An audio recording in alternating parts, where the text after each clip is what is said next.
ফরিদপুরে উৎপাদিত বাদামের বাজার মূল্য প্রায় ১০০ কোটি টাকা। এই পণ্যটি ছাড়াও পদ্মার চরে ব্যাপক চাষাবাদ হয় তিল, ডাল ও অন্যান্য তেলজাতীয় ফসলের। তবে এবছর ঘটেছে বিপত্তি, কারণ উজানের ঢলের পানিতে প্লাবিত হয়েছে নিম্নাঞ্চল। সাথে যুক্ত হয়েছে রাসেল ভাইপার আতঙ্ক, যার উৎস সামাজিক যোগাযোগ মাধ্যম।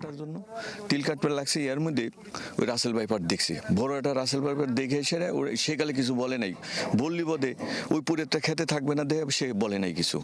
পরবর্তীতে সে আবার প্রস্রাব করে যায়, দেয় আর একটা বাচ্চা দেহে সে লাভ দিয়ে উঠছে।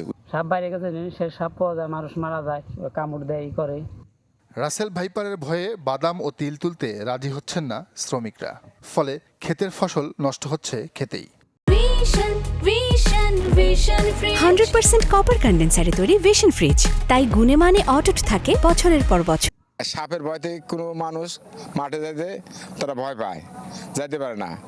একজনের কাছে শুনে ওই ডরে তার ফসল হাতি মার যেতেছে, চকের ফসল চকের সাথে থাকতেছে। ধান কাটতে পারতেছে না, বাদাম উঠাইতে পারতেছে না, ফসল নিতে পারতেছে না। ওই তিলের ভিতরে যায়, তিলের ভিতরে সাপ, ওই বাদামের ভিতরে গেলে বাদামের ভিতরে সাপ, এই ভয়ে ফসলও উঠাইতে পারতেছে না। সাপ নিয়ে অহেতুক ভয় না পেয়ে সাবধানতা অবলম্বন করার পরামর্শ কৃষি সম্প্রসারণ অধিদপ্তরের। আমাদের শ্রমিকরা কিছুটা আতঙ্কের মধ্যে আছে, কারণ আমাদের চরাঞ্চলে এখন রাসেল ভাইপারের যে আক্রমণটা সেটা অনেক বেড়ে গেছে।